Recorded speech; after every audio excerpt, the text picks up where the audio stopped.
Sir, is there any chance of finding a middle path to break the current logjam in Parliament, with the BJP sticking to its demand of an apology by Rahul Gandhi and the Congress seeking a JPC probe into the Adani issue? Well, I don't see any middle path, because our demand for a JPC is non-negotiable and the question of an apology doesn't arise.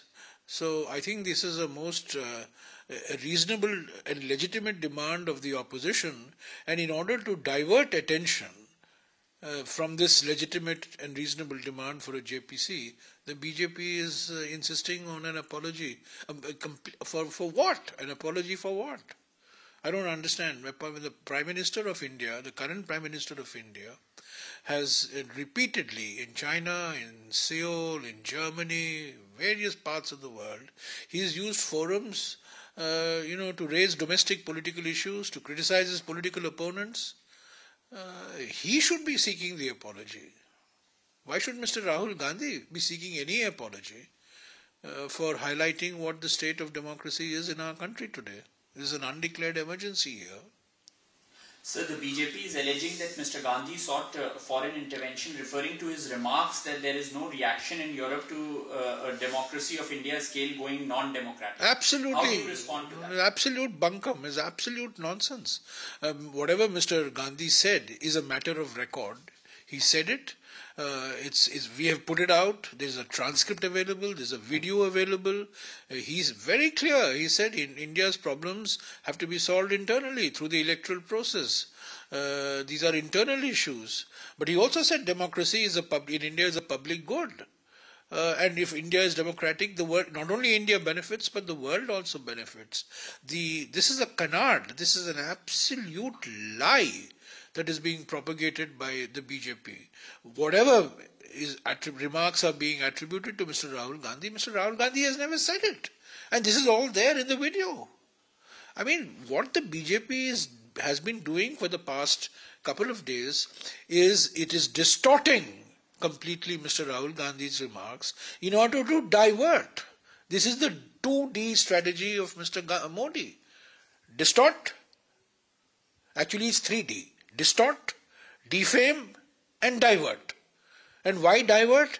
Because, there is growing evidence daily of the complicity of the establishment in the person of the Prime Minister himself in this massive scam of Adani, in which crores and crores of rupees of public institutions like LIC, SBI, UTI and other financial institutions are involved. And crores of Indians are suffering because of this cronyism, this Mitravadi Punjivad between the Prime Minister and his favourite business group. Sir, the BJP MP Nishikant Dubey has sought termination of Rahul Gandhi's Lok Sabha membership for the comments. How do you look at such efforts, and how do you counter? No, this is intimidation. If they want to give a motion to the speaker, they're welcome to do so. Mr. Gandhi will reply. Why is Mr. Gandhi? Mr. Gandhi met the speaker. Mr. Gandhi is written to the speaker. Why isn't he allowed? And according to Rule 357, he is allowed a personal explanation. In 2015, Mr. Ravi Shankar Prasad was allowed a personal explanation in response to some remarks made against him by Mr. Jyotiraditya Scindia, who at that time happened to be in the Congress. He was allowed. Why isn't Mr. Gandhi allowed? Yesterday you saw what happened. On Friday you saw what happened in the Lok Sabha. For almost 15 minutes, the mics went off. It was collective mute. So I think, all this is an orchestrated campaign. It's an orchestrated campaign, as I said, the 3D orchestrated campaign. Distort, defame, divert.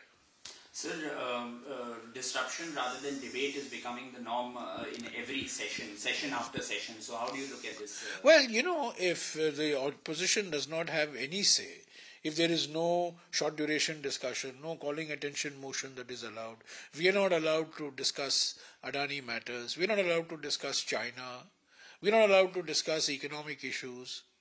Of course, you see, one of the fundamental rules of a parliamentary democracy is that the opposition must have its say, the government will have its way. We know we don't have the numbers in the Lok Sabha and in the Rajya Sabha, but we are not even allowed to have our say. And now, efforts are being made to tarnish the opposition and saying the opposition is responsible. Have you seen what has happened in the last couple of days? It's the treasury benches that have forced the adjournment. It's not the opposition. It's because of the continued chaos created by the ruling party in the Lok Sabha and the Rajya Sabha that both houses have had to be adjourned. This is extraordinary.